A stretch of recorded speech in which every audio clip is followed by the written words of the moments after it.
Honorable Andre Pastrana Rango, President of Centrist Democrat Internationals, esteemed leaders of IDC-Cdi, Excellencies, distinguished guests, ladies and gentlemen. Today, I'm pleased to take part in the opening of IDC-Cdi Executive Committee meeting. I would like to extend a warm welcome to all delegates to this historic gathering in Siem Reap City, the center of our Angkorian civilizations, which dated back from the 9th to the 15th centuries. The Cambodian People's Party, as Vice President of IDC-Cdi, is truly honored to host this Executive Committee meeting, as well as a special forum on Youth and Peace Charter for People and the Planet, which held earlier today. I am also delighted that many of you will be joining the 12th General Assembly of the International Conference of ASEAN Political Parties, or ICAP, as well as the 11th plenary session of the IPTP later this week in Phnom Penh.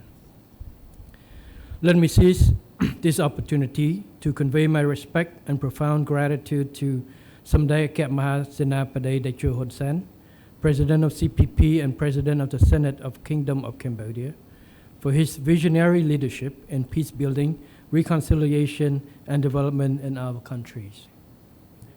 As Cambodians, we are indebted to this lifetime commitment of peace, reconciliation, and post-conflict reconstructions, which have set the foundation for the national rejuvenations and modernization of this country. Today, our world faces unprecedented challenges with geopolitical tensions rising to height not seen for decades. Extension and proliferations of armed conflicts across regions with participation of indirect parties to the conflicts have diminished hopes for an early ceasefire and increased fear for a conflict of global scales. Moreover, economic polarizations, climate change, and natural disasters are threatening lives globally at an unimaginable scale. Combined, these challenges have caused humanitarian and refugee crises and hindered economic recovery, fuel inflations, disrupting supply chains, and compromising food security and human development. This is why the theme of our meeting today is so timely and relevant as we seek to harness our shared responsibility to address these pressing regional and global issues.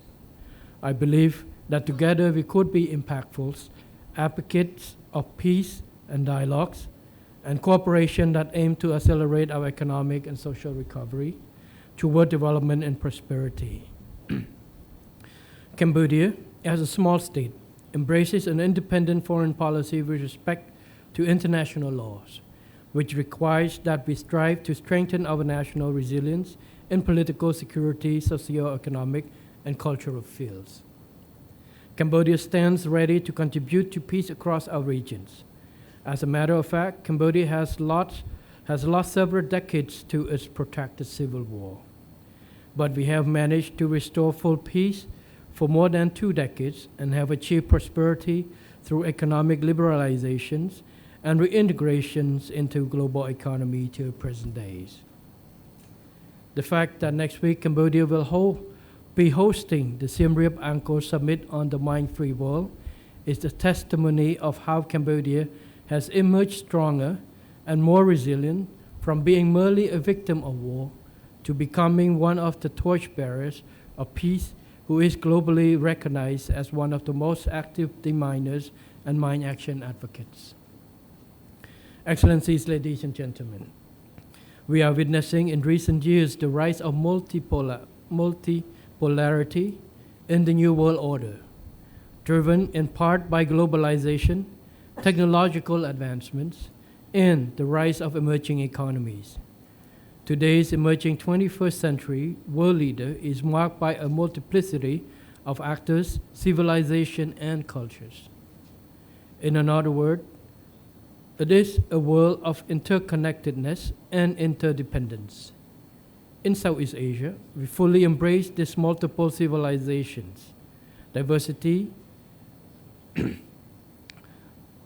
demands that we respect different forms of political governance and institutions, even variant of democracies. Cambodia, which was once a thriving ancient civilization connecting Asian trade routes, now seeks to be a bridge builder in modern era by enhancing our global connectivity. Under the CPP leadership, we aspire, along like-minded countries and political parties, to support multilateralism and pluralism in political governance. Given past history, peace is the core foundation of CPP's political philosophy that seeks to build a society that is harmonious, tolerant, and inclusive, where people, despite their social backgrounds and political orientation, can live side by side. A society that can settle differences through talks without resorting to extremism and violent political culture. Excellencies, ladies and gentlemen, I recognize that IDC-Cdi has come a long way to become a globally recognized core community of 109 political parties from 83 countries, are rooted in democratic principle. As IDC-Cdi's Vice President, the CPP has proudly contributed to the development and strengthening of Cambodia as a democratic country in the region. We have actively participated in various regional and global political initiatives, using our own experience in peace building and reconciliation. As a small country, our ambition lies not in military strength, but in peacemaking. After all, we only seek to live in peace and prosper as a sovereign state with territorial integrity. The CPP, together with IDC-Cdi, is indeed proud to address regional challenges and advance peace-building efforts aligned with IDC-Cdi's core democratic values and principles. In that regard, I truly appreciate the works of the IDC-Cdi as they related to value of peace, freedom of reliable and accountable press, the participation of youth and women in peace and security, among other aspects. This resonates perfectly with the proposed establishment of the Universal Peace Chapter, part of which was discussed and elaborated at the special forum held this morning.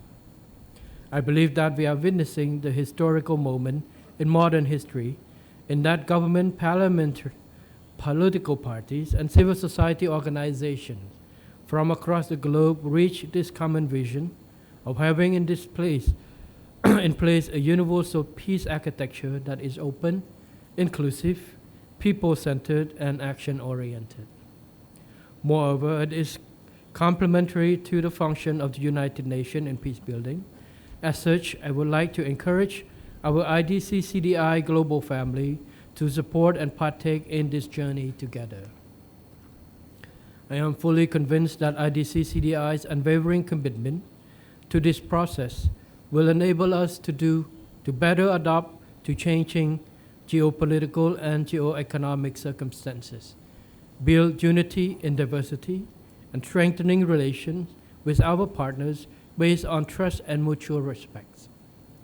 In these challenging times, I would like to emphasize that political parties and parliamentarians do have an indispensable role to play to advance this noble agenda.